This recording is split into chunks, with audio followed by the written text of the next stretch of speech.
This is The Scoop for Monday. I'm Josh Holton with the WMNF News headlines. After thousands of people took to the streets of Los Angeles yesterday, the Tampa Bay Students for a Democratic Society are holding a protest in solidarity today at Tampa City Hall at 3 p.m. According to an Instagram post, quote, "Families are being torn apart, homes raided, communities terrorized. We will not stay silent while ICE targets immigrants with cruelty and impunity," unquote. They added they expect law enforcement to be present and they cannot guarantee anyone's personal safety or the security of property. The Post also said they cannot guarantee that arrests will not occur. An advocacy group partnered up with a local brewery to help reduce police and ICE interactions with drivers. WMNF's Leah Burdick reports how these groups hope to help migrants. Love Has No Borders partnered with Deviant Libation Brewery to provide assistance to community members who need some new brake lights. Last Friday, the organization had Know Your Rights information, hygiene items, harm redux, disaster preparedness kits, and free brake light installations.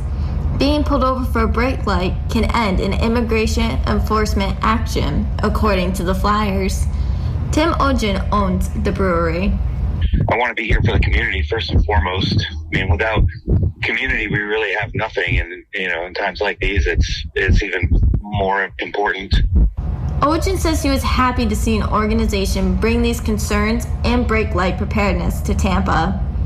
For WMNF News, I'm Leah Burdick in Tampa.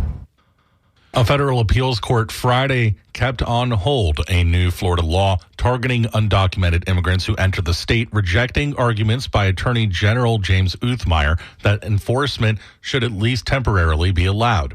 U.S. District Judge Kathleen Williams in April issued a preliminary injunction to block the law, which she said was likely preempted by federal immigration authority.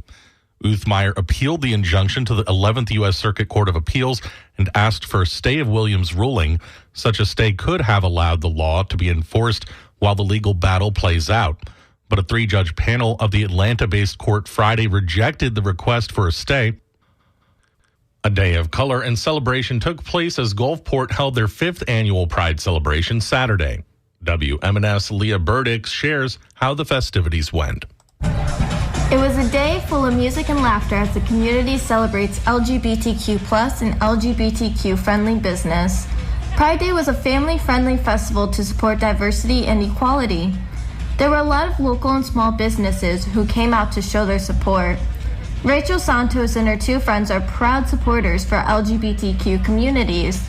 The whole premise is just, being queer-focused, and I know I've noticed myself that when Pride Month comes around, I want to get all dressed up for, the parade and all of that, and there's not always somewhere to go.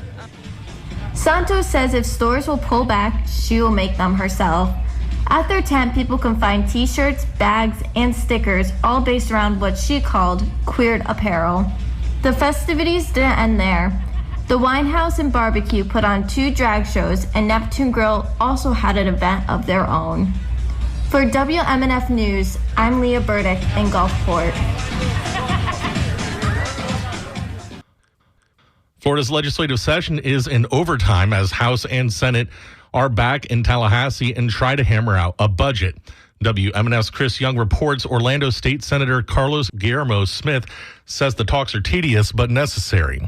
Smith spoke about the current budget talks in Tallahassee during WMNF's The Skinny. Talking about this budget stabilization fund that would be put in front of voters is like the equivalent of just watching paint dry. I mean, it is not the sexiest topic. It is extremely boring, but also extremely impactful. Legislators are discussing a constitutional amendment that would increase the state's rainy day fund. But Smith says that money is needed now. They would be setting aside billions of dollars that we need to fund critical services at a time when the need for those services is only going to increase, and they're acting like it's surplus money.